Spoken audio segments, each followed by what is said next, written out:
Olá, tá começando o 125º episódio do A Fonte da Gigahertz, patrocinado essa semana pelo Gentler Streak e pela Gorilla Shield. Quem tá falando aqui é o Marcos Mendes, e assim como toda semana, o Felipe Espósito também tá por aqui, beleza? Tudo certo, Marcos. E aí, como é que vai? Tudo bem, como é que foi depois de sei lá quanto tempo ter uma semana tranquila quando o assunto é a Apple? Pois é, acho que essa foi a primeira semana tranquila em muitas, porque desde setembro a gente vem num ritmo bem acelerado. Teve iPhone, aí vem toda a repercussão do pós, reviews, testes, a gente colocando a mão no iPhone. E aí outubro começa tudo de novo, porque é a vez de Macs, geralmente. E esse ano teve Macs, como a gente já acompanhou.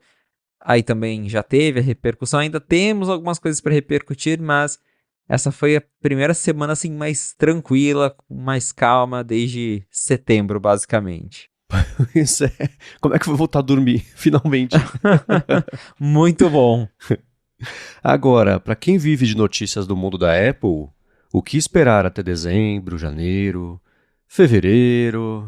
Olha, eu diria pra você descansar, porque esperar mesmo vai ter pouca coisa. Mentira, ainda tem iOS 18.2, tá em beta, a previsão é para ser lançado em dezembro.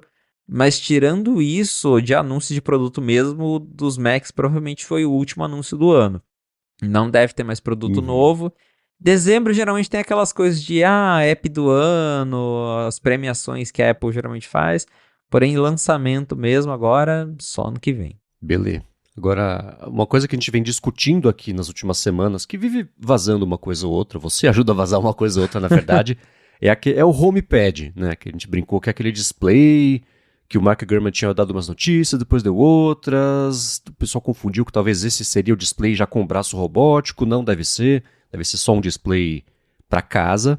E o Luiz Damasio falou o seguinte: vocês estão falando errado aí do HomePad. Eu trabalho com. Ele me ensinou um termo novo: domótica, que vem de domus, lar, e robótica. E a parte. Robótica não, e a parte toda automática, automações, etc. Ele trabalha com domótica há quase 20 anos e eles estão esperando há quase 20 anos um display da Apple que seja mais barato que um iPad para domótica. Não tem nada disso de receitas, né? Ver a receita na cozinha, para ele a ideia é controlar alarme, cortina, portão, câmera de segurança. E aí? Então, eu vi aqui o feedback que ele nos mandou.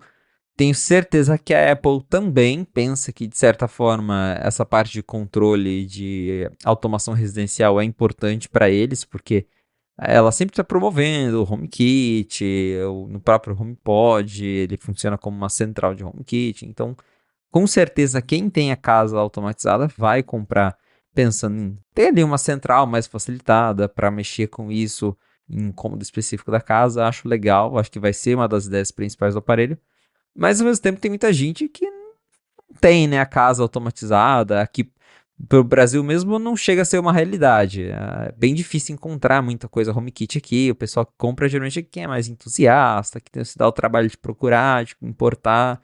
Então, para mim mesmo, aqui no meu caso, acabaria sendo mais para ter aquele uso de cozinha, ver um videozinho, uma receita, colocar uma música ali de um jeito mais fácil, do que de fato controlar coisas HomeKits, porque eu tenho pouquíssimas aqui em casa. Mas, com certeza, principalmente nos Estados Unidos, que a gente sabe que HomeKit é uma coisa mais difundida, a Apple certamente vai divulgar esse HomePad como um aparelho domótica, como o Luiz nos ensinou.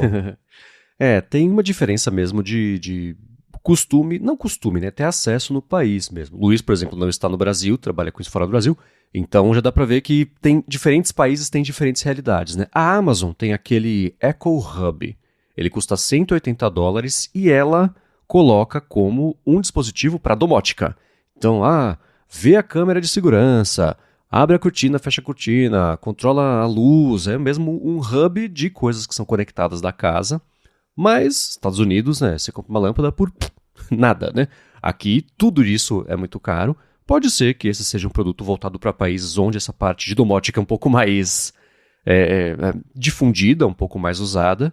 No caso da Amazon, eu acho que ela não tem um grande ecossistema de outras coisas que não sejam isso. Ela tem diversas marcas que ela foi comprando ao longo dos anos. Tem a Ring, por exemplo, que é de alarme conectado, né? Tem outras marca Z também. A iRobot ela tentou comprar, ou ia comprar, enfim.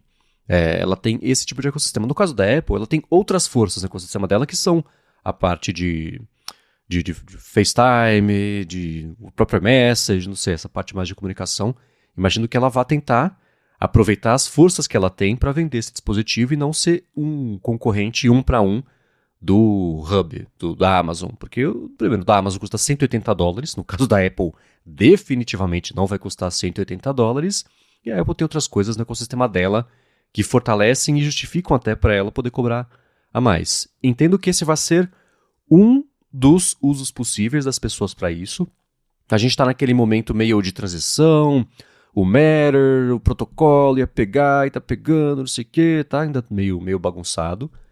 A gente bate a cabeça um pouco para entender qual seria o uso desse produto, mas eu acho que assim como alguns outros, não vai ser um uso único, ela vai jogar, né? 3, 4, 5 coisas diferentes que dá para usar na casa, cada um vai comprar por um motivo, ela vai ver o que vai ser mais usado, mais frequente e investir nisso. Mas obrigado, claro, ao Luiz por ter mandado esse feedback e por ter ensinado todo mundo aqui sobre o termo domótica. Valeu, Luiz.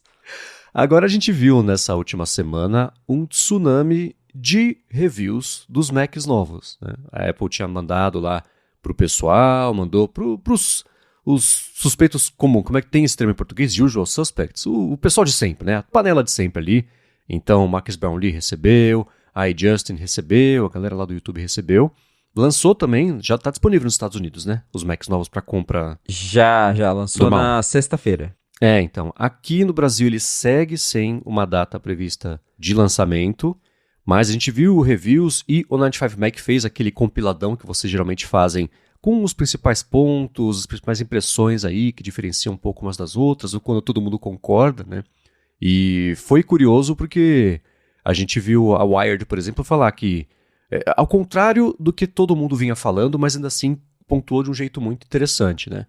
O M4, tudo sobre o M4 que está na linha inteira, né? Tá no MacBook Pro novo, no Mac Mini novo, nos iMacs, é muito bom. Mas se você está no M2, no M3 com certeza, mas até no M2, se você não viu motivo para pular agora, para atualizar agora, você pode até esperar. O M5 talvez seja para você, mas a impressão que eu tive é que o pessoal falou, esse é o primeiro Mac que se você tem um chip, o primeiro chip da linha M, se você tem o M1, já vale a pena você pensar seriamente em trocar, se nas suas atividades você está encontrando um teto, ou se os 8 GB de RAM podem estar te prendendo, ou então coisa de IA que vai depender de um processador um pouco mais feito para isso, como é o caso aí do M4. De modo geral dos reviews, além disso, isso foi o que eu achei principal ali dos reviews. Você tirou alguma coisa que te surpreendeu ou te deu uma luz de como pensar sobre esses produtos? Pois é, os reviews parecem estar bem concordando entre si, que essa é uma linha bem interessante de Macs, né? E eu também já tinha essa impressão. E justamente, parece que há esse consenso de que o chip M4 é o primeiro que está fazendo as pessoas sentirem um desejo de realmente trocar de Mac Apple Silicon desde o M1. Porque sempre, desde o M1, né, veio o M2, a pessoa falava, melhorou, mas não precisa trocar agora. Aí veio, né, o M3, também não precisa trocar agora. Aí com o M4 com agora todos os modelos começando com 16 GB de RAM, tem ainda um foco maior em IA, a gente já viu aí vários benchmarks. O que mais me surpreendeu foi ver que o M4 Pro, ele basicamente está batendo o desempenho do M2 Ultra, que é o chip do Mac Studio mais caro, então... E a Apple continua vendendo o Mac Studio mais caro com o M2 Ultra, ou seja, você escolhe se você quer pagar 1.300 ou 4.000 no mesmo computador, né? É uma escolha muito difícil. Mas isso me surpreendeu bastante. Todo mundo adorou o Mac Mini. O Mac Mini realmente chamou a atenção da galera. Ele realmente está muito impressionante. Eu até comentei aqui. Fiquei com vontade de ter um, mas acho que ainda sou uma pessoa mais de MacBook Pro mesmo, pensando na prática ali do dia a dia. Mas o consenso é bem esse mesmo, que o chip M4 ele impressiona pelo desempenho. Ele é um chip que para quem... O M1, eu tenho um Mac Mini ainda aqui em casa. Eu consigo usar ele numa boa, às vezes eu pego é o MacBook Air que eu ainda tenho. Às vezes eu preciso fazer alguma coisa rápida, eu abro um Photoshop. Pra mim ele funciona perfeitamente. Eu não pego ele e falo, nossa, tá lento esse computador. Não, é o contrário. Eu pego o meu M2 Pro, aí na hora de digitar um vídeo eu falo, nossa, ele tá exportando ainda mais rápido. Mas não vejo lentidão, não vejo nenhuma limitação. Então acredito que para quem faz aquele uso básico, o M1 ele dá conta ainda do recado. Mas, igual você falou, para quem de repente já tem esse uso mais pensado para IA, para quem edita vídeo, para quem programa, aí já pode ser o salto, né, de um M1 para um M4, a gente está vendo que é bem significativo e que teremos ganhos bem notáveis versus nas outras gerações, que era, sei lá, ficava 10, 20% mais rápido. Agora o salto foi bem maior e eu mesmo, novamente, fiquei com vontadezinha. Eu tenho um M2 Pro, mas fiquei com aquela vontadezinha de ir para um M4 Pro. E aí, né, vários reviews elogiaram, de novo o Mac Mini chamou muita atenção, mas teve também, né, review de iMac, review de MacBook Pro. O pessoal falou muito sobre outros aspectos que mudaram.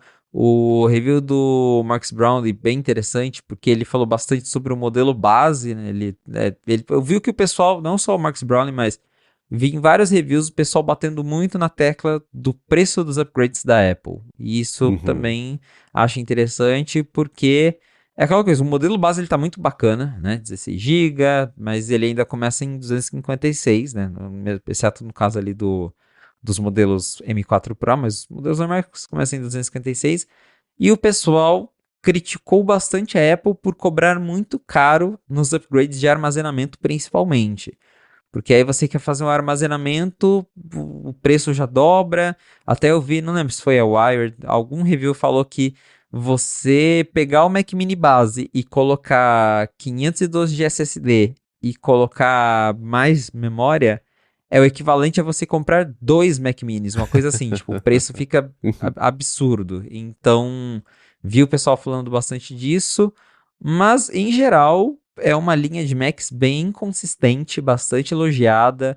Achei muito legal a Apple ter conseguido finalmente atualizar quase todos os Macs de uma vez, porque sempre era, atualiza o MacBook Pro, daqui uns meses o Mac Mini. Agora não, já vem MacBook Pro, Mac Mini, Mac, tudo bem consistente. Faltam só, né, as versões profissionais dos Macs, essencialmente, mas a linha tá bem legal. Acho que foi o Marcus Brownlee. Na verdade, muita gente observou isso, né? Que você começa a fazer upgrade de hardware, você está comprando 2, basicamente.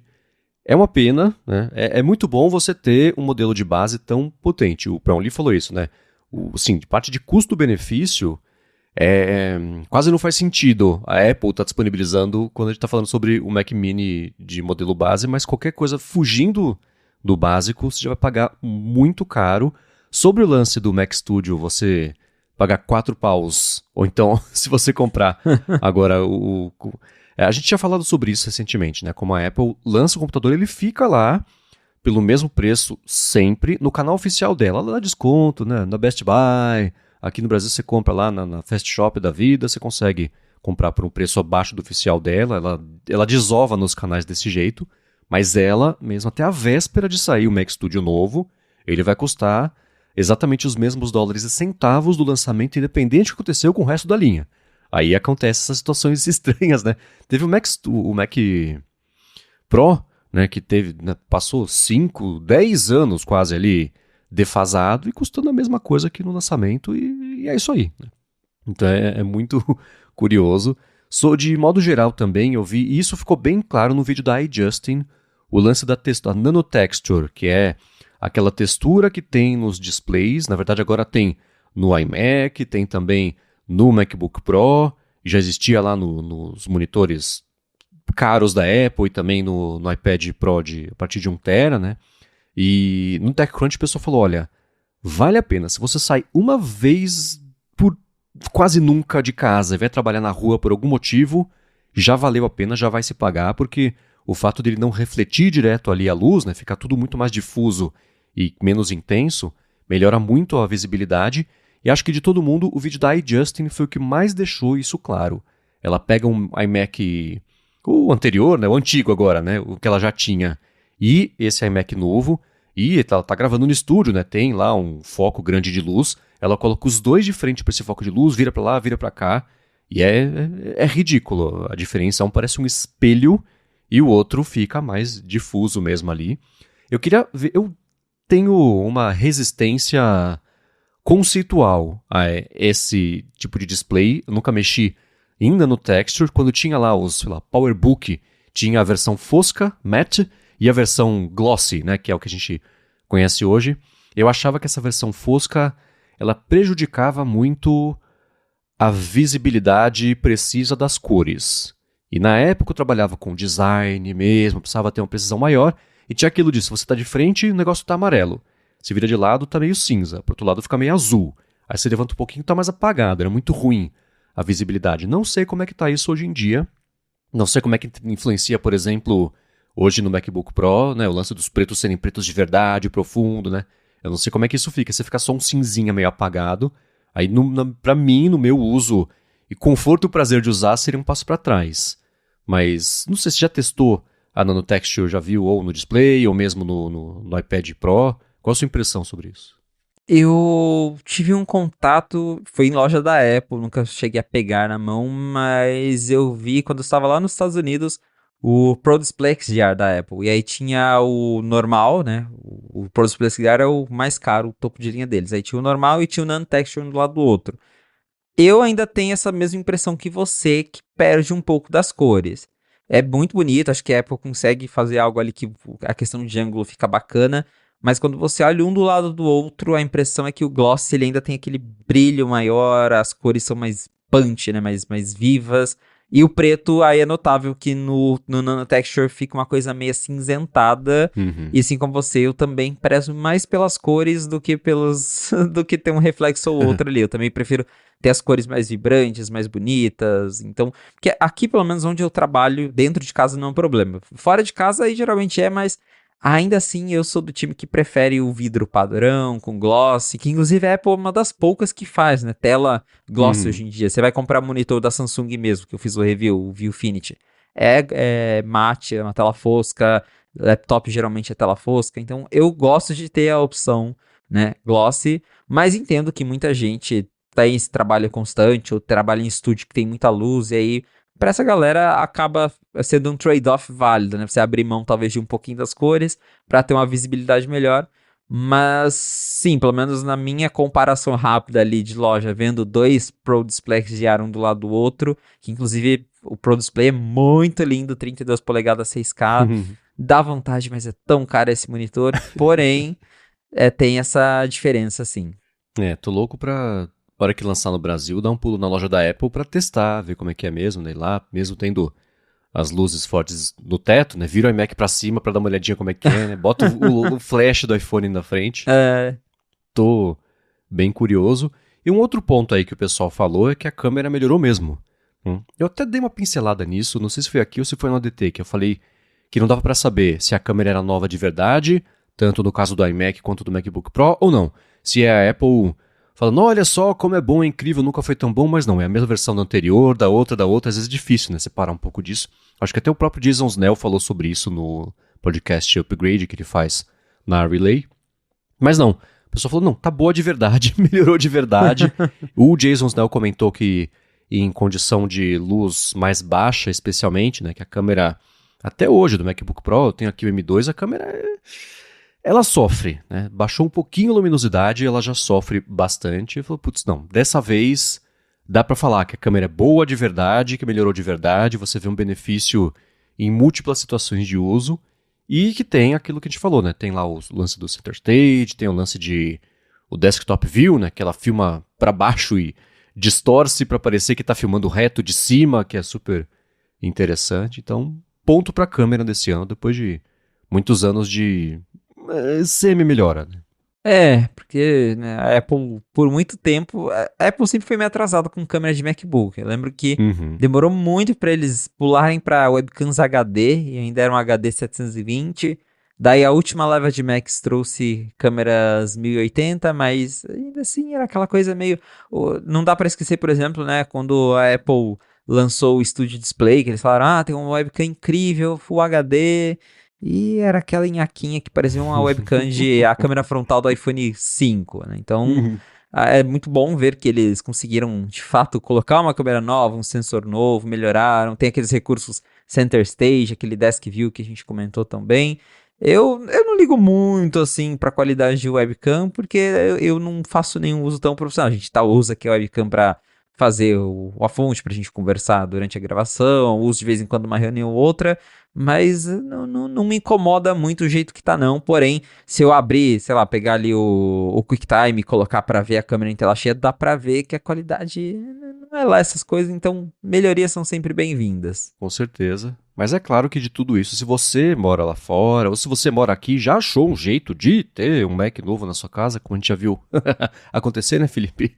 Você pode mandar pra Pois é. gente em gigahertz.fm/feedback para falar suas impressões, ou se você mesmo testou, tá viajando, conseguiu testar na loja, a parte, especialmente essas que tem a ver mais com percepção, que é uma coisa mais pessoal, né, tipo a tela com nanotexture, esse tipo de coisa, manda pra gente.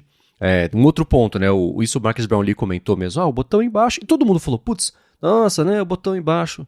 Ok, vamos superar e seguir em frente, né? Ali no Mac Mini, o botão ali da parte de baixo dele.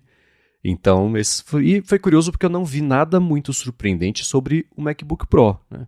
Então, acho que todo mundo acostumou que ele é o avançadão, a besta de potência, e é a mesma coisa nesse ano e todo mundo segue em frente, né? Não teve nenhuma grande revelação sobre ele, né? Ou que eu tenha visto, pelo menos. Né, de novo, o que mais chamou atenção foi o Mac Mini mesmo, por conta do design novo, né? É muito legal ter toda essa... A performance do MacBook Pro, que todo mundo já está acostumado, que é o melhorzão, num computadorzinho super portátil. Pelo que eu vi dos reviews do MacBook Pro, não que é mais do mesmo, porque tem o chip M4 que todo mundo elogiou, M4 Pro, mais desempenho, modelo base agora também tem mais portas USB, tem, né, um 16 GB de RAM, mas ainda assim não é tão surpresa, ainda mais que o design continua essencialmente o mesmo, em termos de design ele tá igual. Vi que o pessoal também elogiou a tela, que agora tem mais brilho, o que também ajuda quem trabalha fora de casa, né? Antes era limitada a 500 nits em SDR e 1000 em HDR. Agora você consegue atingir os 1000 nits também em SDR mesmo. Então dobrou o brilho da tela, isso é bem legal. Mas tirando isso, é aquela coisa que todo mundo já esperava, né?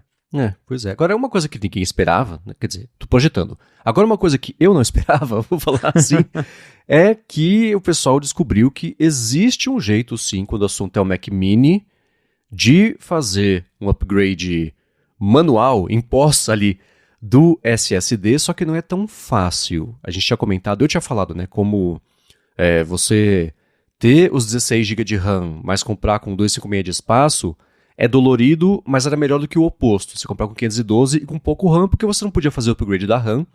E aqui, se você comprar com 256, você usa ali um SSD externo e está resolvido.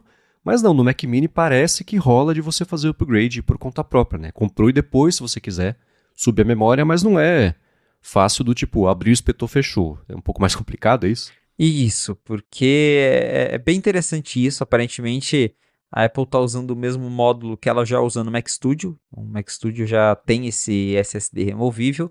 E, né, a gente está acostumado a ver tudo soldado, principalmente em MacBooks. E chama atenção ver a Apple dando, né, essa opção de você remover o SSD. Claro que ela não ia facilitar as coisas, até porque a gente acabou de falar. Você comprar, aumentar o armazenamento na hora da compra, você acaba subindo muito o preço. A Apple ganha bastante em cima desses upgrades e ela não ia facilitar a coisa. Então, por mais que seja removível, o pessoal fez o teste. Se você só tirar ali, pegar outro e plugar, não funciona porque ele tem aquela coisa de ser vinculado ao número de série. Então, aí na hora que você acaba trocando, sei lá, você tem um Mac Mini, pega um outro Mac Mini usado, pegou o chip dele, colocou, o sistema bloqueia porque ele não bate ali o número de série. Mas já descobriram um jeitinho ali, bem complicado de fazer esse procedimento para ter de fato a troca do SSD, que é essencialmente você tirar ali, né, o módulo e ao invés de colocar outro módulo, você só usa ali, né, solda, tira o NAND, né, que é o chipzinho no meio de tudo, e aí solda outro NAND ali, só que como a plaquinha continua a mesma, o sistema reconhece, e aí você consegue fazer esse upgrade, né? Então, para quem, sei lá, igual a gente falou uma vez, né, sobre, a gente comentou esses dias na fonte, um cara inventou um módulo que você também soldava lá na placa e aí você conseguia só desencaixar e encaixar outro SSD. Acho que para quem o Mac já saiu da garantia, né, talvez ter um Mac mais antiguinho parado em casa, acho que é até um projeto divertido de fazer. Mas, de novo, você vai perder a garantia se você comprar isso e já sair futricando e tirar SSD e mexer.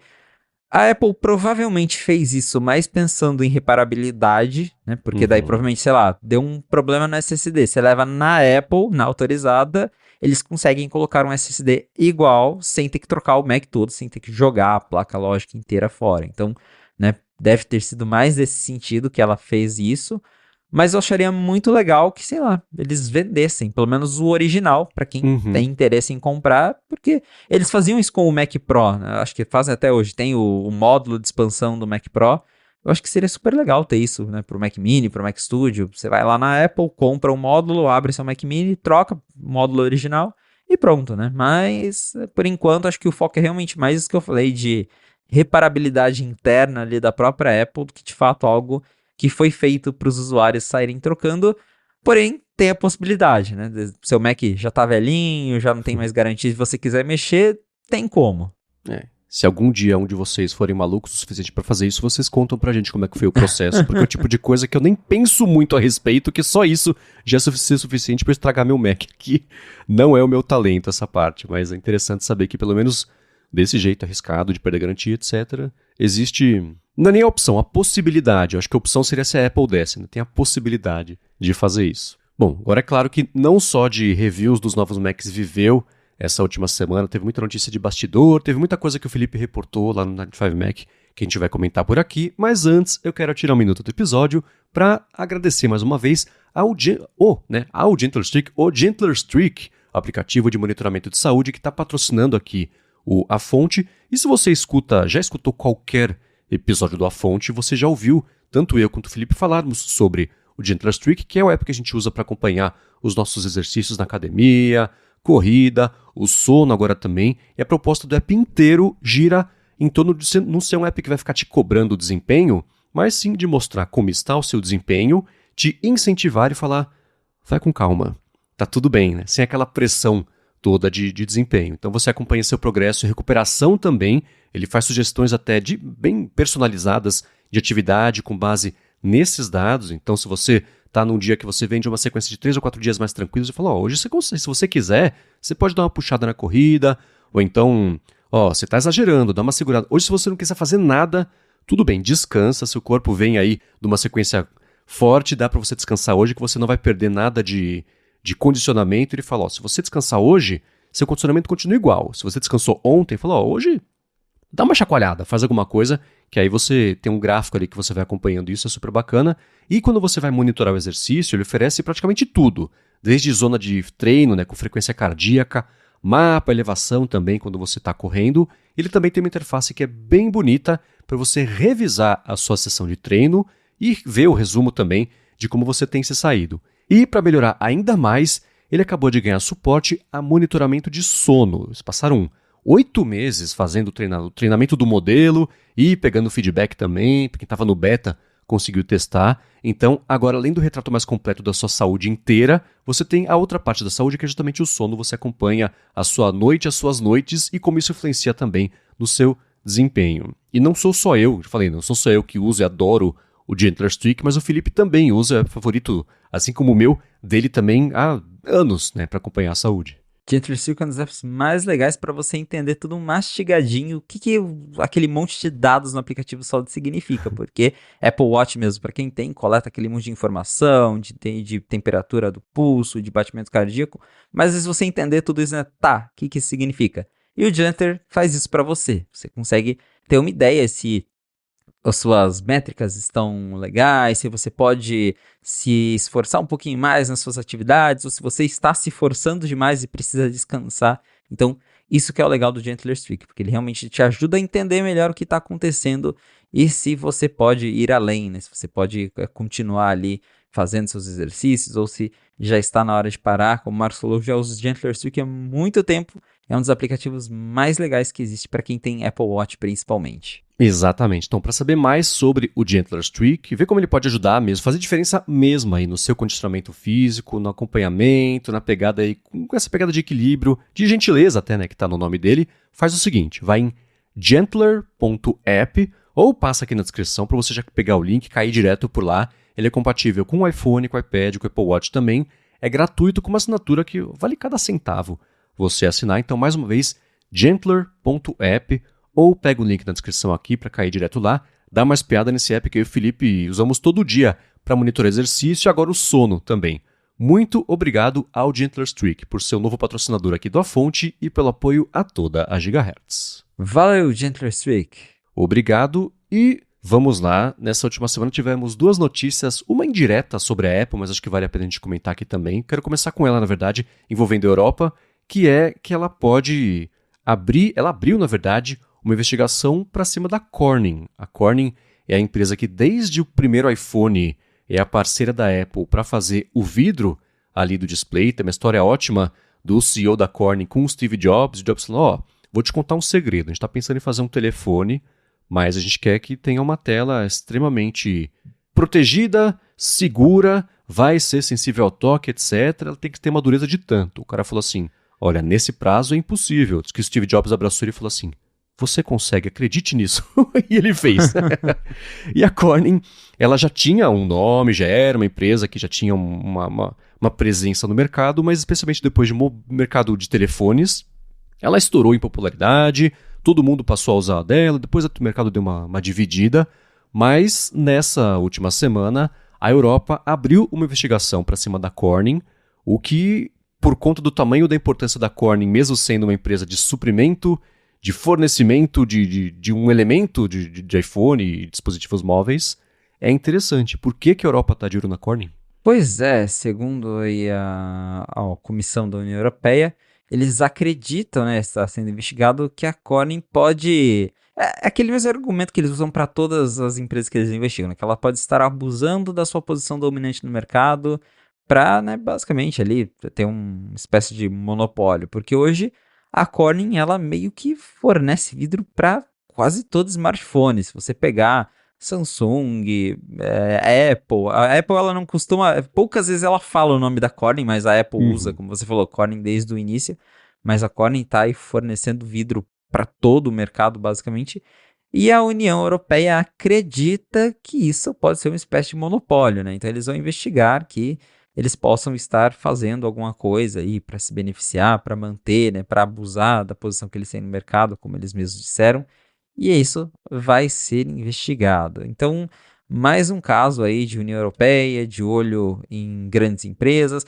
mas chama a atenção, porque como você bem notou, né, a Corning ela é uma fornecedora, ela nunca está ali vendendo diretamente para os consumidores, mas ainda assim, como ela está ligada às maiores empresas do mundo, é uma grande parceira da Apple, e isso já acendeu ali, né, um alerta na Comissão da União Europeia, que, né, também juntando com uma outra notícia, tá para multar a Apple por conta do DMA. Então, o assunto União Europeia segue rendendo e, pelo jeito, vai seguir rendendo por um bom tempo. O DMA já vem de muito tempo, essa história da Apple com o DMA. Na verdade, a Europa aprovou um pacote de leis que tenta fomentar a concorrência e o Digital Markets Act, ou DMA para os íntimos, é um desses. Ele tem a ver, bom, o nome indica, né? Digital Markets Act, com todo ambiente que ofereça lojas ou compras ou comércios digitais, e no caso da Apple isso esbarra principalmente na App Store, a relação do iOS com aplicativos terceiros, então tanto a App Store quanto a forma como o iOS lida com isso, e desde que a Apple anunciou uma série de novidades e medidas para, de acordo com ela, estar dentro do que a Europa determinava com o DMA, de acordo com o resto do mundo, não muito, a gente esperava que viesse algum tipo de investigação. A Europa falou, vamos, o que a Apple anunciou é uma piada, a gente vai ver aqui, vai investigar e a Apple vai correr o risco de ser multada por não cumprir o que a gente está querendo que faça. E pintou a notícia que ainda nesse mês a Apple pode de fato receber, inaugurar a era das multas aí do DMA. Então já tem especulação sobre que valor que deve ser, quando que a gente deve esperar isso, se é só a Europa blefando para falar, tá bom, não precisa de multa não, tá aqui.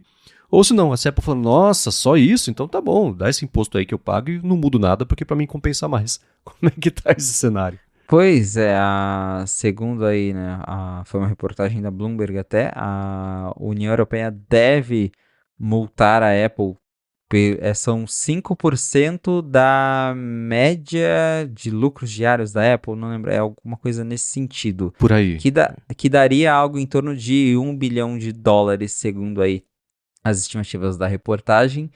E essa multa, essa específica, né, que seria a primeira multa oficial aí relacionada ao DMA, viria porque a Apple falhou em permitir que os desenvolvedores oferecessem as ofertas fora da App Store, né? Então, segundo a União Europeia, a Apple dificultou para que desenvolvedores pudessem ofertar, sei lá, igual a gente sabe, assinatura de Spotify, Netflix, que a Apple deixasse os desenvolvedores redirecionar os usuários para fora da App Store, que, né, até é o que ocasionou toda aquela confusão com a Epic Games, justamente porque eles queriam vender itens por fora do sistema da Apple e eles não conseguiam. Então eles acreditam que a Apple dificultou isso e por conta dessa dificuldade que a Apple teria criado, eles seriam multados, né, até eles, né, aplicarem aí mudanças para estarem de acordo com as regras do DMA. A Apple, como sempre, dá aquela declaração padrão de que eles acreditam que eles estão de acordo com o DMA, que eles continuam conversando com a Comissão da União Europeia, que, né, eles basicamente estão trabalhando para acertar as coisas, mas a gente sabe, né, quando a Apple anunciou que ela ia fazer, né, as mudanças no iOS para estar de acordo com o DMA lá em janeiro, ela anunciou de um jeito.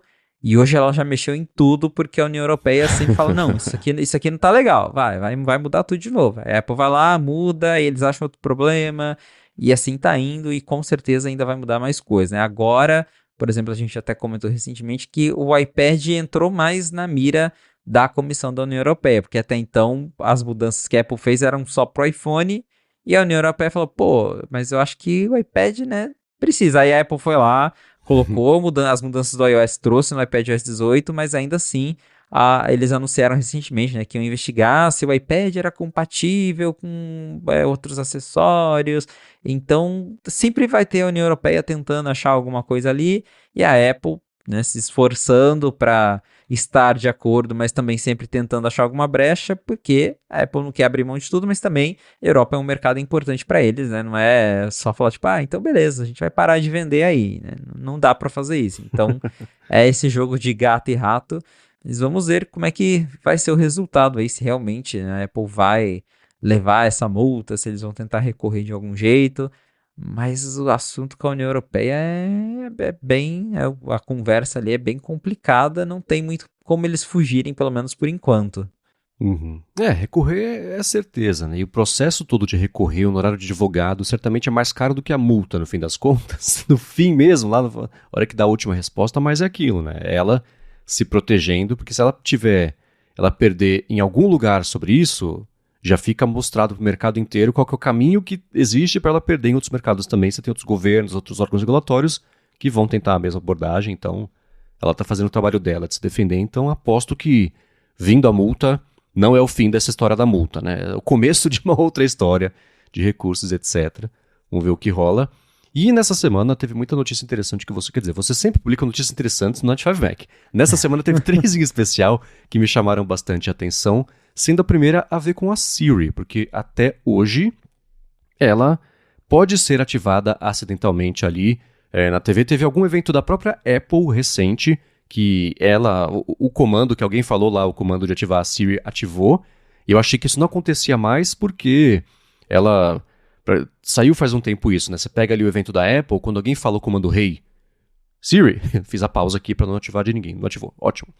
Você olhava lá na parte das ondas, etc, tinham uns buracos, basicamente, na frequência, porque isso impedia que ela reconhecesse ali do jeito certo. Ela falou. Olha só. Não adiantou nada tentar aqui. Enfim. Pronto, agora vai falar E ela música. continua Que bacana. falando. Pronto, deixa eu ver se ela parou. Parou. Ótimo, podemos voltar aqui, né? Então, é isso que acontece acidentalmente de vez em quando. E o que vai acontecer que a Apple está fazendo para que ela não volte a atrapalhar a fonte? Pois é, até você lembrou disso, a Apple, lembro que o pessoal analisou lá as ondas dos vídeos da Apple e descobriram que eles fizeram algumas adulterações para carangueja do HomePod, enfim, dos devices, não reconhecer o comando, Mas ainda assim acontece, às vezes acontece, e principalmente aqui eu tenho notado quando tem os eventos da Apple, quase sempre aciona, né? Não Uhum. sempre, mas sempre tem um momento ali que acontece.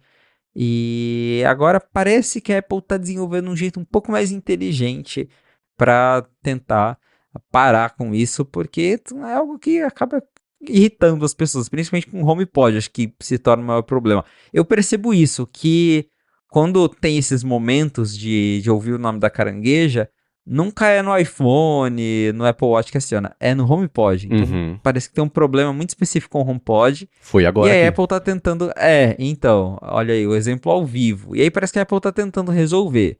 A gente viu fuçando ali nos códigos do tvOS 18.2 beta, que é o beta mais recente e que, né, HomePod roda tvOS. Tem um framework novo, uma parte do sistema que chama Adblocker. E a gente ficou curioso, intrigado, falou, pô, Adblocker, né? A Apple vai colocar bloqueador de anúncio, que negócio que é esse? E aí, analisando ali, a gente descobriu que esse Adblocker, ele se integra à API do Shazam, que é aquela plataforma de identificar músicas, e ela também conversa com o processo que gerencia o comando da Siri, né? Quando você chama a assistente, tem um processo ali, e esse comando Adblocker conversa com essas duas APIs, com a API da Siri e com a API do Shazam. E pelo que a gente entendeu vendo os códigos, a Apple basicamente vai usar o mesmo sistema que ela usa para identificar músicas com o Shazam, né, que é tipo um fingerprint da música, né, para ele detectar ali um pedacinho e saber que aquela música é aquela música, né, o áudio é referente a uma música. Ela vai usar isso só que para detectar comerciais da Apple. Então, sei lá, ela vai lançar uma propaganda nova que tem alguém falando, né, o nome da carangueja. E aí, quando o Home pode detectar o som, né, que é o som daquela propaganda da Apple, né, talvez pelas falas iniciais, ali, um som inicial, automaticamente o sistema já vai desligar o comando da assistente, da Siri, no momento em que o comando é falado na propaganda. Então, daí o HomePod ele não acionaria a Siri com a propaganda da TV. Eu achei um método bem interessante, bem curioso, né? O jeito deles misturarem ali Shazam, usar a API do Shazam para algo totalmente diferente, né? Para usar esse fingerprint, só que com os áudios das propagandas, até talvez dos eventos da Apple. Porque, né, até coloquei o link aqui na matéria, em 2019, quando a Apple lançou os AirPods 2, ela fez uma propaganda que a pessoa começava falando, né, e aí? E chamava Hum. a Siri, e isso já acionava os devices de todo mundo. E eu lembro que a Apple até na época teve que atualizar o comercial para a versão da TV não ter mais o cara falando, né? Só ele só ouvindo música mesmo nos AirPods, porque isso estava irritando a galera. Então, agora sim, né, com o 18.2, pode ser que finalmente a Apple tenha descoberto, né, encontrado um jeito de colocar um fim na Siri sendo acionada por engano, pelo menos com as propagandas dela. Esse é um jeito interessante de usar. Bom, o Shazam ela comprou, então ela faz o que ela quiser, né? Mas de usar isso, vamos ver, né? Se vai ter algum jeito de processarem pro praticante competitivo, porque ela tá colocando coisa dela que a ver com o produto dela no Shazam. Não sei, né? Mas na prática eu acho bacana e fico imaginando até como seria interessante ir além. Isso eu imagino que aconteça com bastante. Aconteceu ontem à noite. Eu e a Larissa, a gente tá vendo ER e 2 vezes ao longo do episódio ativou a Siri do HomePod que fica na sala. A saída da TV estava na TV mesmo, não estava no HomePod, porque você liga a VPN, desliga a VPN, às vezes buga. Eu falei, quer saber? Deixa resolverem isso, eu volto a usar o HomePod. Mas no mesmo episódio, por 2 vezes, uma ela falou, hã? Never mind, beleza. Da outra vez alguém falou alguma coisa e fez uma pergunta.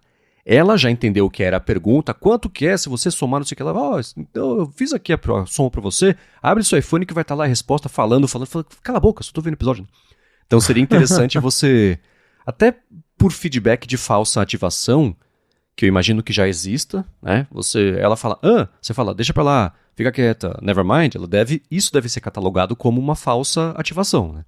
Você fazer esse tipo de diagnóstico e usar o fingerprinting desse áudio de falsa ativação para entrar no banco de dados seria excelente. Estou supondo aqui que isso vai acontecer no futuro, mas só de já ter os anúncios da Apple é ok, porque é pior ainda ela própria ativar a Siri com a propaganda que ela fez, né? Então, bacana, interessante que isso vá rolar. Eu lembro, teve em algum Super Bowl, eu acho, uma propaganda do Burger King em que a brincadeira era falar que o Whopper era tão gigante que não cabia no comercial, Então o cara do comercial ativou com a palavra mágica o Google Assistente e falava assim, o que é um Whopper? Define pra mim. E ele lia a partir da Wikipedia. Aí o pessoal ficou bravo, porque nos Estados Unidos inteiros tinha o Google Home das pessoas acessando a Wikipedia. Deu errado lá, né? Então, evitaria isso, pelo menos acidentalmente. Ok, interessante, vamos ver como é que isso é implementado e como é que vai ser essa expansão, mas eu adoraria que tivesse um jeito de, mesmo com coisas não da Apple, reduzir ou eliminar, quem sabe, esses falsos positivos. Agora, uma outra coisa que você publicou lá no 95Mac foi sobre um rumor de que a Apple vai fazer um upgrade da infraestrutura que ela tem de nuvem lá para os chips M4 a partir do ano que vem. Por que isso? Porque hoje em dia, a gente até comentou, aliás, no último ADT, eu e o Coca entrevistamos o Rambo sobre o programa de segurança do Private Cloud Compute. Para quem quiser escutar sobre isso, vai ter o link. No Olá Mundo, que vai chegar em breve aí, também ele e o Boom falaram na parte mais técnica ainda aprofundada sobre isso. Mas o que é o Private Cloud Compute e por que é tão bacana que eles vão ter os chips M4, talvez a partir do ano que vem? O Private Cloud Compute, né, os módulos de computação na nuvem da Apple, eles anunciaram isso na WWDC como parte da Apple Intelligence, porque como a gente sabe, a Apple Intelligence tem ali o processamento local, tudo feito on device, mas para coisas muito complexas ou né, com tarefas que a Apple não consegue processar ali com os modelos de linguagem no dispositivo, ela vai mandar esses pedidos para a nuvem e para fazer de uma forma segura, são computadores que processam esses pedidos com criptografia de ponta a ponta, então a Apple diz que é tão seguro quanto processar local, só que processando em computadores, né, em servidores que são equipados com chips da Apple. Até onde a gente sabe, esses servidores atualmente eles rodam com o chip M2 Ultra, e pelo que o 95 aqui investigou, tem um ou outro servidor ali para rodar tarefas mais leves com o M1, mas o principal mesmo é servidor com chip M2 Ultra. Porém, uma reportagem da Nikkei Asia reportou aí, né, eles divulgaram nessa última semana, que a Apple está conversando com a Foxconn para construir novas unidades, né, para aumentar, né, expandir os módulos de computação privada deles para o Apple Intelligence. Eles queriam colocar servidores em Taiwan e, pelo que a reportagem investigou, nesses próximos módulos que a Apple quer fabricar, eles estão planejando usar chips da família M4 ao invés do M2 Ultra. O que, vendo até o que a gente conversou agora no início do programa, faz bastante sentido porque, né, em alguns casos, pelo menos em testes sintéticos, a gente vê que o M4 Pro está batendo o M2 Ultra. Então, acredito eu que para a Apple faça bastante sentido atualizar esses chips que, né, 2 gerações aí, a Apple mesmo diz que o M4 é um chip mais otimizado para IA, tem bastante novidade nesse sentido. Então, novamente, acredito muito que o rumor esteja correto, porque é algo natural, faz sentido a Apple querer utilizar os chips mais recentes, já que eles trazem vários benefícios para processar tarefas de IA. Então, segundo a reportagem, a partir do ano que vem, os próximos módulos de computação privada que a Apple desenvolver, eles já vão ter o chip M4. Eles não dizem qual M4, mas provavelmente vai ser o Ultra, que ainda nem foi lançado, mas ele deve chegar em meados do ano que vem, com Mac Studio, Mac Pro. Mas tudo indica que a gente terá, sim, que a Apple terá, no caso, computadores de nuvem rodando com alguma variante do chip M4 ao invés do M2, que, de novo, não vejo como uma surpresa, porque nós mesmos já vimos aí que os ganhos da família M4 são bem significativos, então acredito que, né, ano que vem teremos sim esses módulos privados para processar Apple Intelligence com M4, até porque a Apple com certeza quer expandir isso já pensando, né, na expansão da Apple Intelligence em si. Uhum. Por enquanto a coisa está bem, ela foi segurando bastante, né, limitou só ao inglês, aí agora está em beta para mais variantes de inglês e com a parte de imagem generativa. Aí ano que vem, em abril, ela pretende lançar a Apple Intelligence ao redor do mundo. Então, faz bastante sentido eles terem esse interesse em aumentar, né, aumentar basicamente o número de computadores disponíveis para processar tudo isso e que esses computadores tenham um chip mais moderno. Uhum. É interessante pensar que tudo o que ela anunciar de Apple Intelligence, ela está, entre aspas, presa às possibilidades que os próprios chips dela puderem dar. Versus o mercado poder se apoiar em servidores ou que seja lá da Microsoft com o Azure, a Amazon tem lá o Bedrock também, a Amazon tem chips feitos para IA também, tá até conversando com a Anthropic para... Vou investir em você, Anthropic, de novo, mas você tem que usar os nossos chips. A Anthropic falando, pode ser vocês e a NVIDIA, talvez? Então, o mercado inteiro se movimentando. E do lado da Apple, quer dizer, ninguém sabe como é que ela treinou a IA dela, né? Certamente não foi com os chips M, deve ter entrado muito NVIDIA aí na brincadeira. Isso ela não fala por motivos óbvios, mas ainda assim é interessante pensar que tudo que ela for oferecer de Apple Intelligence de função mesmo ali, pra gente usar, ela própria vai ter que dar suporte, ela tá meio presa nisso aí. Então, pelo menos ela dá vazão a mais pedidos do jeito mais eficiente, adotando os chips cada vez mais novos, já é uma das partes que ela resolve isso aí. Então, com um M4 ela vai conseguir fazer mais do que com dois M2 Ultra, sei lá, que ela estivesse usando antes. É interessante. E também é interessante notar como ela, mesmo tendo acabado de lançar, já está fazendo o planejamento de upgrade, o que é o jeito certo, tá, de fazer. Porque esperar o momento perfeito para lançar isso, você não lança nunca, porque sempre vai ter. Entre você planejar uma coisa e lançar e colocar no ar e fazer uso, já evoluiu a tecnologia. Então não tem jeito mesmo. Bacana ver que ela está com esse planejamento de atualizar rápido essas coisas. Agora, a terceira notícia da trinca que você publicou lá, que me chamou a atenção no 95Mac, tem a ver com o iOS 18 e que ele em breve deve começar a mostrar uma estimativa de tempo de recarga. É isso? Para acompanhar melhor a bateria? É isso mesmo. Para quem já usou Android, principalmente Samsung, sabe que já é um recurso que tem há bastante tempo. Quando você espeta o iPhone não, né? Quando você espeta o telefone no carregador, já aparece ali na tela, tempo estimado para completar a carga, né? Tantos minutos ou tantas horas. E aí ele calcula isso geralmente com base ali na potência do carregador que você plugou, né? No tanto de energia que está entrando no telefone. E parece que a Apple vai trazer algo assim para o iOS. Ainda não está funcionando, mas a gente apurou ali com base nos códigos do último beta do iOS 18.2 e tem um framework chamado Battery Intelligence. E aí, pelo que a gente entendeu lendo ali os códigos, esse framework é justamente para calcular essa estimativa de quanto tempo vai levar para terminar a recarga e até mandar notificações para o usuário mostrar ali uma estimativa, né, do tempo restante para carregar. Não é algo assim que na prática, né, vai mudar nada, né, na vida de alguém, mas é legal, tem gente que gosta de ter essa informação, de saber mais ou menos se vai demorar, se não vai demorar. E o Mac mesmo faz isso, né? Você plugar um MacBook na tomada, clicar lá no menuzinho de bateria, ele aparece lá, né? Tempo estimado para completar a carga. Então, parece, pelo que a gente analisou, que a Apple quer trazer isso para o iPhone, mas, de novo, a gente encontrou referências no código, mas ainda não está funcionando. Pode ser que até a versão final do 18.2 isso apareça, ou pode ser que, sei lá, um recurso que ela aguarde para iOS 19, não sei. Mas encontramos referências que indicam que a Apple está trabalhando em algo assim para o iPhone. Em situação de urgência é bom saber, mas no dia a dia mesmo é o tipo de coisa que eu tendo a fugir, né? Tipo a porcentagem da bateria, eu não quero saber, eu tô com o suficiente ou não tô, a barrinha tá grande ou não tá, é no máximo que eu preciso saber ali. Tem o pessoal que é mais ligado, né, quanto tempo vai levar. A Apple tinha no macOS, acho que ela tirou, não foi? Quanto tempo mesmo ainda tinha de uso da bateria? E isso era ajustado de acordo com o que você estava fazendo, mas você está com 68%. Se você continuar usando igual que você está usando agora, com o Photoshop aberto, com o Audition aberto e vendo o vídeo do YouTube, não sei lá, vai durar, sei lá, 40 minutos, né? Aí você fechava uma coisa ou outra, deixava ele quieto, a mesma porcentagem de bateria agora aumentava para, sei lá, 2, 3 horas, ficava calculando ali, mas ela tirou isso, acho que devia, não sei se a falta de precisão, se o pessoal reclamava, se era uma coisa que dava muito trabalho para dar suporte a algo que não trazia tanto benefício assim.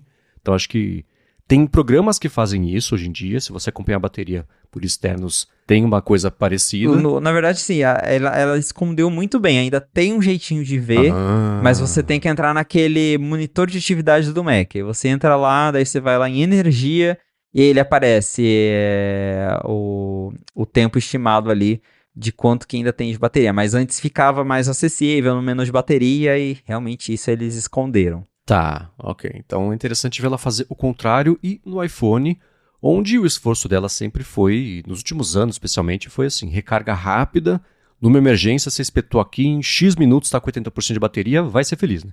Então mesmo se agora ter dentro disso ainda o jeito de acompanhar quanto tempo vai levar, ok, interessante. Se você tem um uso, fala, nossa, graças a Deus, era isso que faltava para eu ser feliz. Diga pra gente qual que é o uso específico que você vai dar para isso, que hoje em dia já não estava resolvido não no chutômetro, mas na percepção de uso do dia a dia. Então, gigahertz.fm/feedback. Agora eu sei que numa função que está... eu achei ótimo, o 404 Media, eles publicam muitas matérias sobre segurança, etc. Eles publicaram falando assim, que a polícia está pirando, police freak out, com os iPhones se reiniciando misteriosamente aí, sozinhos. Isso parece ter a ver com uma função nova do iOS, o Felipe vai explicar pra gente, mas antes eu vou tirar um minuto do episódio para agradecer a Gorilla Shield que, hoje dia 11 de novembro, eles estão oferecendo o seguinte, né? Tem muita coisa lá por R$11 para comemorar esse 11/11 e ainda assim, se você usar o cupom GHZ no checkout, eles aumentaram para 15% de desconto, só hoje 15% de desconto, ou se você clicar aqui na descrição no link para cair direto, ou usar o cupom GHZ no checkout, o desconto é cumulativo com tudo que está em desconto no site, e é tudo o que? A Gorilla Shield oferece um monte de acessórios para o seu iPhone, para o iPad, para o Mac também, então tem película, tem capinha, tem cabo, eles têm fone de ouvido, tem acessório de monte, tem mochila até também. E nessa promoção agora que está o 11/11 da Gorilla Shield, tem, por exemplo, aí adaptador Lightning com entrada até para recarregamento, R$11. Tem o adaptador magnético lá para carro também, R$11. Né? Capinha para iPhone, R$11. De 110 por R$11. Então, vale a pena você passar aqui e dar uma espiadinha, tem bastante coisa. Com isso, a parte mais legal, né? Cumulativo. Você aproveita o desconto e se você usar o cupom GHZ por cima do desconto, tem um outro desconto ainda de 15%. Então, passa aqui, pega o link, dá uma espiadinha, gorillashield.com.br, cupom GHZ no checkout. Muito obrigado a Gorilla Shield pelo patrocínio de mais esse episódio do A Fonte e pelo apoio a toda a Gigahertz. Valeu, Gorilla Shield! Muito bem, Felipe. O cabo de guerra entre a Apple e a polícia já é antigo. Acho que o primeiro caso que ficou muito famoso disso foi o caso do iPhone de San Bernardino. Teve lá um casal que fez um atentado, matou um monte de gente, etc. Prenderam os telefones, eram iPhones, e o FBI ficava querendo que a Apple destravasse os iPhones. A Apple falou não, porque se eu destravar o iPhone do terrorista, amanhã você chega com um outro iPhone que você tem muito que destravar, e aí tá feito estrago, né? Cria aqui. E aí tinha o lance do backdoor, a FBI queria que a Apple fizesse um backdoor, um jeito secreto, com o nome code ali, para só a polícia poder destravar o iPhone. Claro que não seria isso, que a hora que você coloca o backdoor, uma hora isso vaza e acaba ali a segurança do iOS. E ao longo dos últimos anos a Apple veio fazendo ajustes no iOS, né? O pessoal tinha até aquela empresa israelense Celebrite, não é isso? Que tinha Isso. a Grey Key, acho que era o nome, de uma caixinha lá que você espetava o iPhone, ela achava um jeito de destravar o iPhone, basicamente testando muitas senhas ao mesmo tempo, sem bater naquele recurso que formata o iPhone depois de 10 tentativas da senha errada. Então fica esse jogo aí de gato e rato. E parece que no último update do iOS, a Apple, ou talvez esteja no beta, o Felipe pode esclarecer isso pra gente, mas fato é, de algum jeito, a Apple está fazendo com que os iPhones reiniciem depois de um período aí que eles não estão em uso. Eu conversei com o Rambo nesse fim de semana, ele acabou de mandar mensagem para mim agora também, já tá rolando aqui, teve um iPhone que eu não usei por muito tempo, pronto, né, reiniciou sozinho. Por que isso está acontecendo? Por que isso é sério ou importante? Por que é bom ou ruim, dependendo do ponto de vista, e de onde que veio essa história?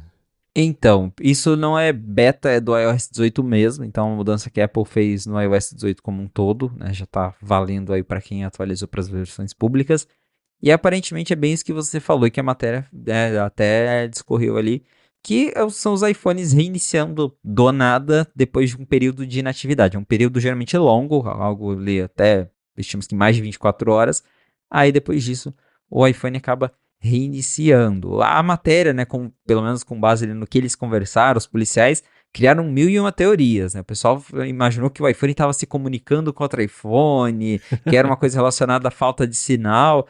Não tem nada disso, é só mesmo um timer que a Apple aparentemente implementou ali em segredo, ela não comentou nada, né? Isso não foi discorrido em nenhum evento, mas ela colocou ali um timer no sistema que dentro de algumas horas de inatividade o iPhone ele reinicia.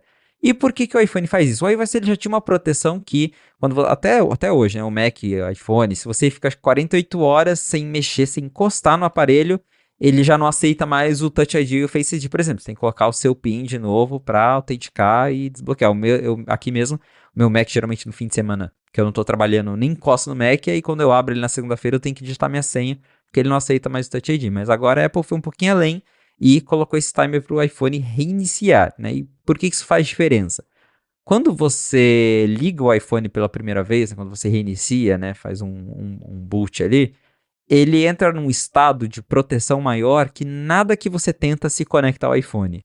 Já até você pode ver, geralmente quando você reinicia o iPhone, antes de você digitar a senha, ele fica só no 5G, ele não liga o Wi-Fi, então ele dá várias proteções ali para tipo, olha, só vou iniciar essa parte do sistema quando o usuário digitar a senha.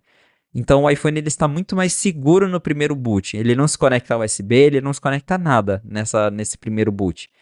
Então a Apple implementou isso justamente para que, se a pessoa ela fica muito tempo sem mexer no celular, ele vai reiniciar e vai voltar para esse modo super seguro antes da senha. Porque por mais que ele esteja bloqueado ali com a senha, por exemplo, seu iPhone está aqui só travado, mas está usando ele, se eu espetar o USB do meu Mac, ele vai reconhecer normal, porque ele é um computador confiável, ele vai estar ligado na minha rede Wi-Fi. Então, querendo ou não, está mais suscetível a esses ataques que o pessoal geralmente usa de força bruta.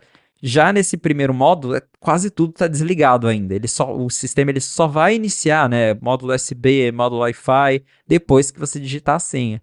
Então a Apple implementou isso justamente, né, meio ali em segredo, para que se o iPhone está muito tempo sem ser usado, ele vai reiniciar quietinho e vai ficar no modo de espera ali, esperando alguém interagir com ele para daí ele iniciar de novo. O que, como a gente já viu, tá dando dor de cabeça para os policiais porque eles não estão conseguindo burlar a segurança nesse modo super seguro, né? Com certeza vai ter gente trabalhando para tentar burlar isso e a Apple do outro lado trabalhando para tornar o sistema ainda mais seguro. Agora, pelo que você sabe, por experiência, que você viu de repercussão dessa notícia, essa funcionalidade é para atrapalhar a polícia ou é para atrapalhar o acesso a iPhones roubados e, poxa, polícia, sinto muito? Ou um pouco dos dois? Por que a Apple se dá o trabalho de implementar isso no iOS? Eu acho que é um pouco dos dois mesmo. A gente vê que a Apple ela tem esse cuidado com os aparelhos, assim, nesse caso de privacidade.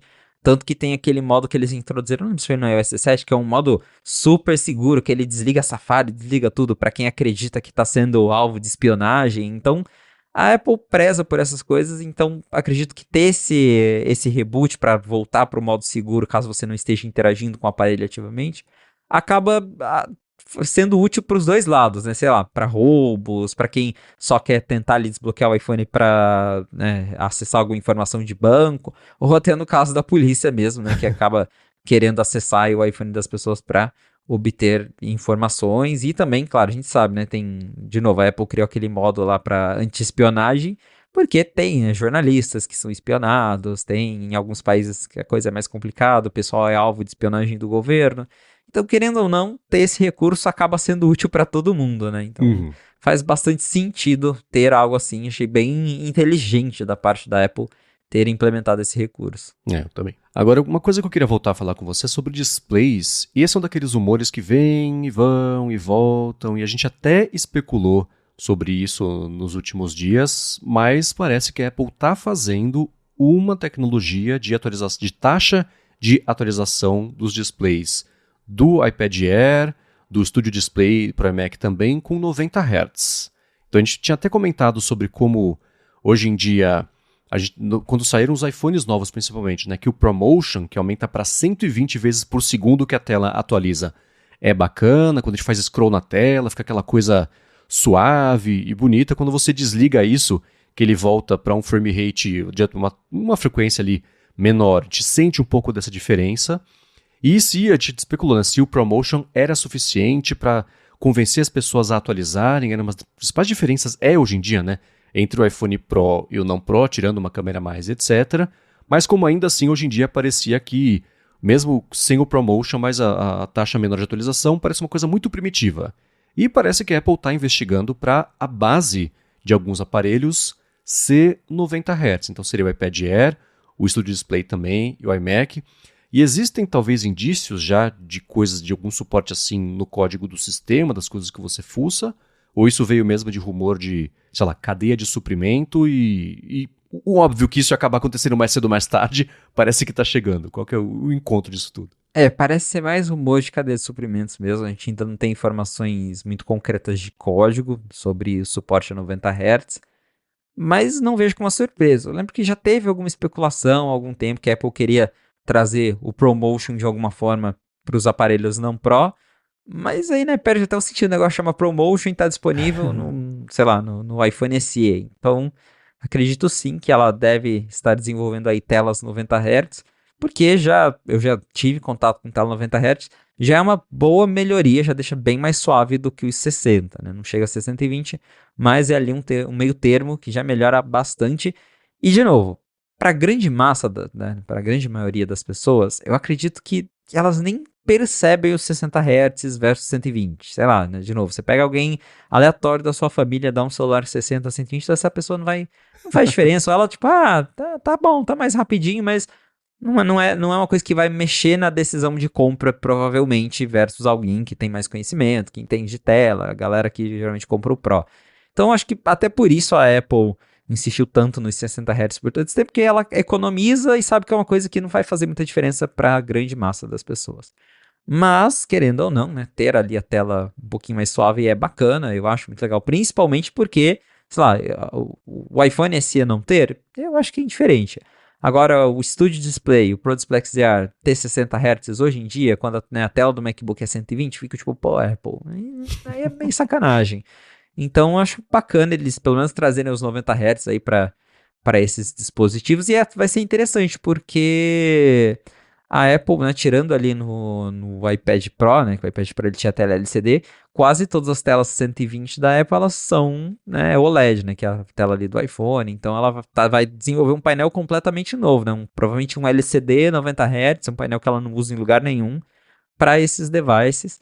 De novo, com certeza tem a ver mais com custos, mas acredito sim que isso vai acontecer em algum momento e faz sentido que aconteça, até por isso que eu falei, né? Alguns devices mais baratos, ok, não ter. Mas, né, os monitores mais caros, o iMac, aí eu acho que para muita gente faz diferença ter ali uma taxa de atualização um pouquinho maior. A parte do nome é curioso, né? Que o Pro Display é Pro porque é 120, então se você aumentar, mesmo que seja para 90, o que é Pro?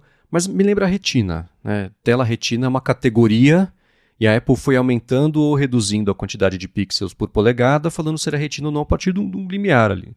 Imagina, ela é boa de nome, né? Vai falar que a tela é o Liquid Display, o Pro Display é 120, o Liquid Display, que tem o Liquid Retina XDR, não sei o que lá, é para menos, que isso você consegue colocar, virar um Liquid produto Motion. Exato. Então já acho que vai ser uma coisa assim, mas que bom, fico feliz. É que nem os 16 GB de RAM, uma coisa que o futuro inevitavelmente ia trazer, que bom que aparentemente isso deve chegar. Eu espero que isso chegue meio rápido, isso já entre aí na lista de coisas no ano que vem. Mas vamos esperar para ver, né? Claro que o link sobre isso está na descrição. E também digam pra gente se faz falta para vocês, se assim como para mim só passou a fazer falta quando tive contato com isso. Aí a hora que você desliga, fala, nossa, por que tá a 1 frame por segundo? Aí você percebe... E não é o filme, tá? É a hora que você dá um scroll na tela, é a hora que é a taxa de atualização normal ali da tela com coisas em movimento, não necessariamente tá vendo um filme, uma série, um conteúdo animado. Faz diferença, ou se não, se é só a gente que tá especulando sobre coisas que ninguém liga muito. Agora, para uma parte de vocês até a semana que vem, porque o último assunto daqui do episódio é o Vision Pro. A gente sabe que o pessoal às vezes pula esse capítulo, então valeu, semana que vem a gente tá de volta. Mas teve notícias a respeito do Vision Pro. Notícias não, especulações a respeito do Vision Pro e desse mercado imersivo da Apple, com o Mark Gurman, né, confirmando, reiterando, falando uma coisa que o Ming Chi Kuo tinha comentado sobre os planos da Apple de atualizar o chip que vem dentro do Vision Pro, né, para uma próxima versão. Ele foi lançado com o M2 e muita gente especulava, eu até de certo modo acreditei também, que quando ela fosse lançar, ela lançaria com o M3. A gente mostrou aqui o Vision Pro na WWDC para vocês, que ia chegar com o M2, mas olha só, surpresa, é com o M3, porque já tinha o M3 no mercado, então lançar ele com o M2 estava defasado, agora com o M4 nos Macs ele parece mais defasado ainda. E a Apple está trabalhando, parece, numa próxima versão do Vision Pro, que viria com o M5, para ele ser lançado já parelho com os Macs da época de quando ele deve ser lançado, né? O rumor é que ele sai aí entre o fim de 2025, começo de 2026, mais ou menos. O Mark Gurman comentou que junto disso a Apple está explorando também tudo, outras possibilidades, do que significa ter um produto Vision Pro no mercado, como é que ele vai ser, se ele vai até levar, a gente até chegou a discutir sobre isso, um pouco do processamento deixar a cargo do iPhone para que ele seja basicamente o display, que como outras empresas têm tratado esse tipo de coisa. Junto disso, a gente vai falar já também pintou uma notícia, finalmente, né, rumor que era óbvio, mas rumor de que a Apple está dando uma espiadinha no mercado de óculos conectados inteligentes também, que é uma pegada diferente do Vision Pro, mas a gente já viu uma possibilidade de futuro aí para isso chegar. Então como é que você está remapeando mentalmente o que a Apple pretende fazer com essa linha Vision de agora em diante? Na semana passada até comentamos que o Min-Chi já havia falado que a Apple estava, né, suspendendo, ali, colocando em pausa, ou adiando os planos para lançar um Vision não Pro, um Apple Vision mais barato. Né? A ideia era que no ano que vem a gente teria um Vision não Pro, um aparelho um pouco mais barato, e que aí no ano seguinte, em 2026, a Apple lançaria a segunda geração do Vision Pro. Mas, baseado no que o Min-Chi disse, que o Mark Gurman reiterou, parece que o plano da Apple agora é realmente lançar a segunda geração do Vision Pro com o chip M5, talvez justamente pelo medo do M2 ficar defasado muito rápido. Né? O M2 já é um chip, né, 2 gerações para trás do que a gente tem hoje, e no ano que vem estará ainda mais datado. Então, parece que a Apple vai acabar focando mesmo na segunda geração, em trazer um chip mais recente. Porém, para quem tinha expectativa de mudanças no design, um Vision Pro mais compacto, talvez, mais leve, o Mark Gurman pelo menos diz que o que vai mudar é o processador. Que talvez ela pode até melhorar alguma coisa, a câmera, a qualidade, mas em termos de design vai ser a mesma coisa. Ela vai colocar o chip novo, vai empacotar ali no design atual e deve lançar aí no final do ano que vem, que provavelmente é quando ela vai lançar os Macs M5, ou no máximo no comecinho de 2026. Então agora o foco saiu, né, de um modelo mais barato e foi para uma segunda geração e, né, não temos previsão de quando, né, a Apple vai lançar um Vision não Pro.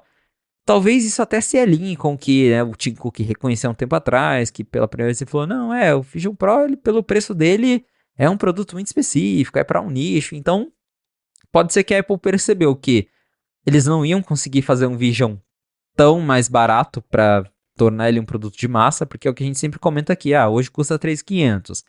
O mais barato vai custar o quê? 2.500? Ainda assim é muito caro, ainda assim muitas pessoas deixariam de comprar. Né? Então, não é o preço de um iPhone, que é $1.000 ou até menos. Então, talvez vamos focar no mais caro mesmo, vamos colocar um chip mais novo, né, um chip mais rápido. E esse parece ser o plano. Vision Pro 2, no final do ano que vem, para início de 2026, com o chip M5, né? Daí deixaria ele mais ali páreo com os Macs atuais. E, né, o Vision não Pro fica para quando der, mas até porque o Mark Gurman comentou, muita gente comentou sobre o recurso do Mac Display, né, que você consegue usar a tela do Mac no Vision Pro, e agora eles finalmente liberaram aquela opção Ultra Wide, que o pessoal tá falando que é bem legal, que parece ser, né, o primeiro uso, assim, que realmente dá vontade de comprar um Vision Pro para usar isso, que antes você só abria ali a telinha na proporção normal, e agora você tem um monitor ultra-wide gigantesco na sua cara, e quem usou diz que é muito bacana. Então, quem sabe, parece que a Apple, né, vai tentar investir mais em tornar o Vision Pro com seus $3.500 mais atrativo do que tentar lançar, né, focar numa versão mais barata que talvez não seja mais barato o suficiente para convencer as pessoas a comprarem. Então, parece que rolou ali, né, uma mudança na estratégia, né, mudança de planos, o foco é no Vision Pro 2, e ao mesmo tempo a Bloomberg também fez uma reportagem sobre os planos da Apple para óculos inteligentes, porque já faz tempo que a gente escuta a Apple, ela explora um monte de coisa lá dentro, ela explora óculos, ela explora, né, Vision não Pro, mas agora a coisa parece que está ficando um pouquinho mais séria no sentido, né, de se tornar concreta para os óculos inteligentes, porque segundo a Bloomberg, a Apple reuniu um grupo de funcionários para fazer uma pesquisa com eles sobre o que eles acham de óculos inteligentes. E aí eles estão perguntando várias coisas, se eles usam, se eles têm, qual eles gostam, né? Acho que o mais famoso hoje é o Ray-Ban da parceria com a Meta. E aí parece, né, pelo e-mail que a Apple está mandando para esse grupo de funcionários, que eles estão interessados em saber mais sobre o mercado de óculos inteligentes, muito provavelmente porque viram que é uma categoria que, pelo menos para a Meta, está dando certo, que tem um interesse nisso, e pode ser que isso seja até mais interessante que um Vision não Pro, né? Ter um óculos que custe menos de $1.000 e tenha câmera, microfone, tenha Siri, Então parece que internamente o pessoal, né, pelo menos um grupo da Apple já está focando ali, né, no que as pessoas querem para ter óculos inteligentes, o que elas gostam, né, o que elas esperam de óculos inteligentes. Até o Mark Gurman fala que geralmente quando a Apple faz essa reunião de funcionários para pedir feedback sobre uma categoria específica, é porque a Apple quer entrar nessa categoria, né? Isso aconteceu com os headsets, sempre quando a Apple vai lançar um produto mais diferente, ela reúne os funcionários, pede feedbacks, então para ela estar fazendo essa movimentação interna é um sinal forte de que eles querem sim desenvolver óculos inteligentes, mas, né, o Gurman até falou, isso deve demorar ainda uns anos, não é algo que vai chegando que vem, né? Eles estão desenvolvendo a ideia, conversando, para daí ter um projeto. Então, né, eu acho que quando a gente começou a ouvir os primeiros rumores do Vision Pro, faz o quê? Uns 5 anos. Uhum. Então, muito provavelmente a gente ainda tá uns 4, 5 anos de ter um óculos inteligente da Apple. Mas, para quem espera esse tipo de produto, é um bom sinal. Essa notícia do M5 para o Vision Pro 2 eu acho ela interessante porque ela acende um sinal de alerta, pelo menos para mim, que é o seguinte, né? Se ele tivesse hoje o M5, será que ia mudar alguma coisa? As pessoas iam se interessar, as pessoas iam querer comprar? Eu acho que não. Porque, primeiro, a maioria das pessoas... Quem compra o Vision Pro sabe o que é o M2, o que é o M2 Pro, o que é o M... Beleza. Mas é isso que está impedindo as pessoas de comprarem? Eu acho que não. O que eu acho que tirando o preço que a gente não precisa nem falar, é a parte de utilidade. A parte de você dar um motivo para a pessoa ter, para ela querer usar e que esse negócio vai se pagar pelo uso ao longo de X tempo. Uma das coisas que chegou nessa semana que você falou, que é esse monitor, o ultra-wide, tipo, você tem um desktop do tamanho, uma tela do tamanho de uma tela de cinema, para você posicionar as janelas onde você quiser. Super bacana. Isso eu vi como um benefício. As fotos que aparecem do pessoal usando isso me dão um faniquito ergonômico, né? De você trabalhar olhando não para frente, mas um pouco mais para cima do que seria, mas cada um posiciona a tela onde for, porque o negócio é digital. Essa é a vantagem de ser o digital, né? É a vantagem de não ter botão no iPhone, que o Steve Jobs trouxe lá no começo. Hoje em dia o iPhone tem muito mais botão, mas deixa essa parte de lado. Então, uma das avenidas possíveis que ela está explorando é de não mudar muita coisa e botar o M5 como o principal benefício dele.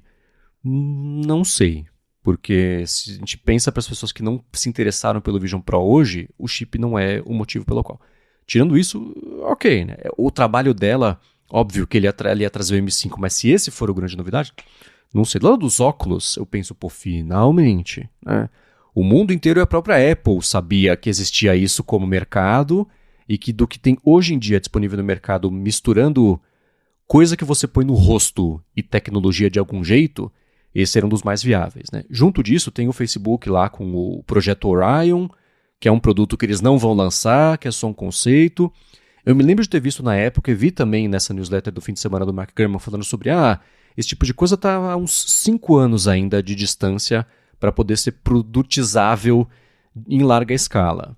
Mas é isso que você falou, né, Felipe? Quanto tempo faz que saiu o rumor do Vision Pro? Faz uns 5 anos? Então, tá na hora de investigar isso. E se a Apple lançar óculos, os primeiros não vão ser com um displayzinho ali na cara. Vão ser próximos do que você usa, né, hoje em dia, Felipe. Esses do Ray-Ban, que você tem uma câmera que interpreta o mundo hoje em dia por meio de foto, mas que em breve vai ter processamento suficiente para ser um stream de vídeo, assim como os HomePods, você tem a Siri escutando o tempo inteiro o que está acontecendo. Se você usa a palavra-chave, aí ela dispara o interpretador do que está sendo dito e volta um pouquinho no tempo para ter um pouquinho de contexto. Imagina uma coisa parecida com vídeo, né? Já está chegando essa possibilidade. O próprio Facebook falou que agora com IA vai dar para fazer isso com vídeo, né? Você usar ali e falar, escuta, Meta, Facebook, IA, que planta que é? O exemplo é sempre esse, né? Que árvore que é essa? E ele vê ali na câmera ao vivo, enxergar, enfim, eu estou antropomorfizando, mas ainda assim, beleza. Esse é um produto que já está ao alcance. A gente sabe que se a Apple for lançar uns óculos, vai ser uma coisa muito parecida. Os AirPods com câmera para você não tirar foto, porque vai ficar horrível, que você não consegue estar tirando foto, mas ainda assim usar a câmera para o seu benefício, com visão computacional. Bacana. Eu acho que o futuro não é nem uma coisa e nem outra. A versão final do Vision Pro vai ser no meio do caminho entre essas duas coisas, se essa categoria sobreviver e a Apple puder... Ela tem dinheiro para fazer isso, mas se for interessante para ela gastar desperdiçar talvez dinheiro suficiente até chegar lá na frente, contando que daqui a 5 anos, Tim Cook provavelmente não vai ser mais o CEO da empresa, vai saber como é que vai ser a visão do novo CEO, da nova CEO, quem quer que seja essa pessoa. O pessoal fala que pode ser o John Turnus, ele que ele é o principal candidato, vai saber, né? Então vai ser interessante observar os rumores, talvez mais até do que o produto, porque vai dar muito mais pauta para discussão aqui do que a Apple falar. É isso. A gente pode falar, legal ou chato, né? As alternativas meio laterais aí que vão morar a parte interessante de explorar essa tecnologia, mas eu espero que não seja agora que a Apple está acordando para o fato de que ela tem que lançar óculos. Espero que essa etapa investigativa com o pessoal de lá seja só para validar as impressões que ela tem para acelerar algum tipo de investimento, porque não é possível que ontem alguém acordou e falou, poxa, tá aí, hein, óculos, vamos dar uma espiada nisso aí? Não, né? Então o Gurman fala, isso que é óbvio que a Apple tem no próprio Vision Pro, né? Tem um monte de ideias que está trabalhando para essa próxima segunda versão, e ele fala, se ela for lançada, ela provavelmente vai ter, ele botou esse com um destaque grande assim, partindo da premissa de que vai ter um 2, deve ser assim. Achei interessante ele dar essa premissa, porque eu já até escrevi para o Mac Magazine recentemente que parece inaceitável a ideia de a Apple não parar tudo para investir em óculos que o público já mostrou que tem mais interesse, que tem mais uso do que o Vision Pro 2, igual hoje em dia, só que com M5. Não vai apelar nem para quem tem o Vision Pro. Se não comprou um, você não vai comprar o M5 só porque tem M5 agora. Então, não sei que problema eles resolvem com isso. Mas, da parte de analisar a tecnologia e estratégia, vai ser interessante ver como é que vão ser esses próximos anos aí dessa categoria.